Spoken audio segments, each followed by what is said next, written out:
Hello, comment ça va aujourd'hui? En tant que porteur de projet, c'est toujours avec beaucoup d'enthousiasme et d'excitation qu'on se lance dans l'aventure entrepreneuriale. Quand tout se passe comme nous le souhaitons, c'est un bonheur jouissif. Mais quand tout va mal et qu'on est contraint de fermer son entreprise, puis de chercher un emploi salarié, on est perdu, on est déboussolé.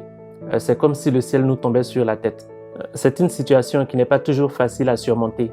Elle demande d'avoir une force mentale et une certaine disposition psychologique. Dans cette vidéo, je vais vous expliquer comment prendre les choses de la meilleure manière et rebondir comme un vrai gagnant.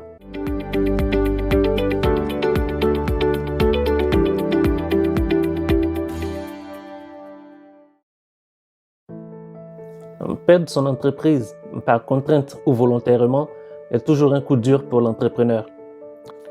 Si vous venez de connaître cet échec et que vous êtes contraint de trouver un emploi salarié afin de pouvoir subvenir à vos besoins, vous pouvez être soulagé parce que je vais partager avec vous 5 conseils qui vous permettront de faire votre comeback sur le marché de l'emploi. Avant de commencer, je vous invite à vous abonner et à activer la cloche de notification afin de soutenir la chaîne. Cela me motivera également à toujours vous proposer des vidéos avec un contenu de qualité. Maintenant que c'est fait, c'est parti pour les conseils. Conseil numéro 1, vous devez accepter votre échec. Ce n'est pas parce que vous avez échoué que vous êtes mauvais. La frontière entre la réussite et l'échec est très mince. D'autant plus que vous pouvez échouer pour plusieurs raisons qui très souvent ne dépendent pas de vous. Un produit est arrivé trop tard, un produit qui n'est pas accepté par la clientèle, des commerciaux qui ne produisent pas les résultats que vous attendez et bien d'autres facteurs. L'échec peut venir également à la suite d'un problème financier, d'un problème de gestion ou simplement d'un déficit de personnel. Quoi qu'il en soit, vous devez faire un bilan personnel et accepter la situation telle qu'elle est. Vous devez absolument faire le deuil de cet échec avant de vous lancer dans la recherche d'un nouvel emploi. Aérez-vous l'esprit, faites du sport, allez vers les autres. Cela vous aidera à oublier un tant soit peu cet échec.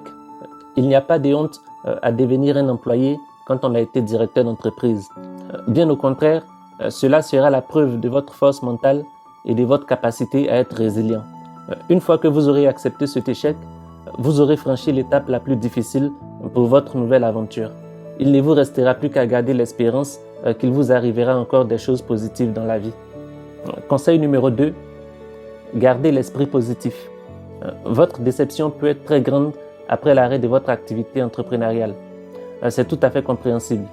Mais ne regardez pas tout ce que vous avez perdu. Regardez plutôt ce que cette activité vous a apporté de positif et capitalisez là-dessus. Vous avez certainement gagné et appris des choses.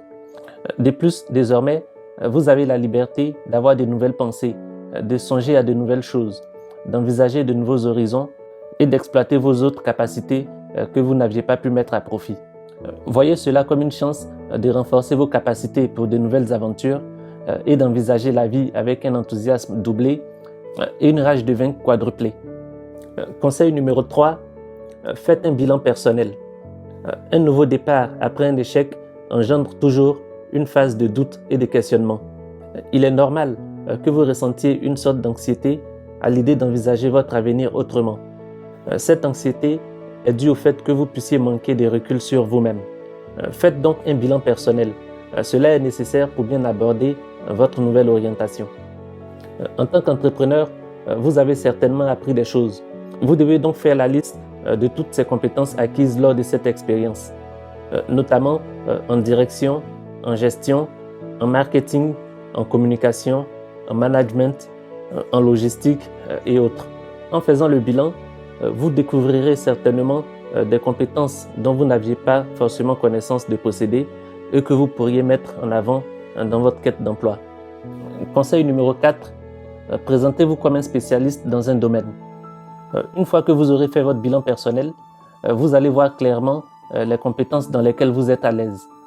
Vous devez donc en choisir une ou deux et vous positionner en tant que spécialiste de ces compétences-là. Et bien évidemment, vous devez exceller dans ces domaines-là afin d'être crédible lorsque vous serez en entretien. Vous ne devez surtout pas vous vendre comme un ancien chef d'entreprise, parce que de prime abord, cela ne signifie rien quand on cherche un emploi. Ce n'est pas parce que vous avez créé une entreprise de mode que vous êtes forcément un bon styliste ou encore un bon commercial. Vous ciblez un emploi et cet emploi n'est certainement pas créateur d'entreprise.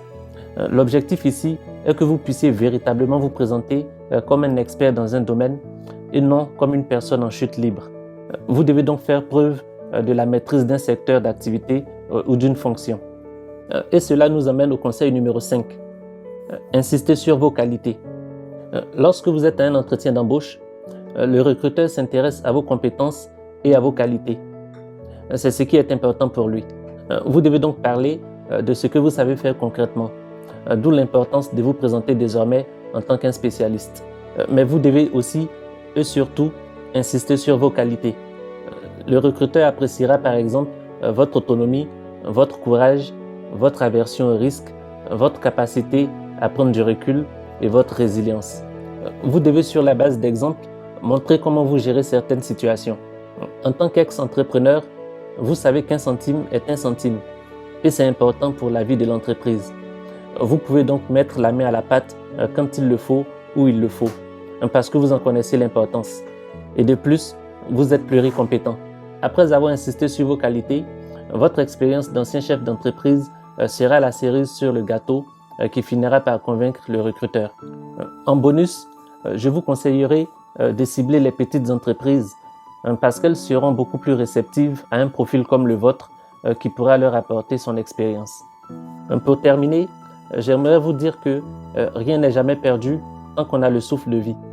On peut toujours construire son rêve après une pause et prendre un nouveau départ n'est pas un opprobre. Gardez toujours l'espoir d'une vie meilleure. Ceci marque la fin de cette vidéo qui j'espère vous a été utile. Si c'est le cas, cliquez sur le pouce en l'air. N'oubliez pas de vous abonner et d'activer la cloche de notification. À bientôt dans une autre vidéo. Allez, salut!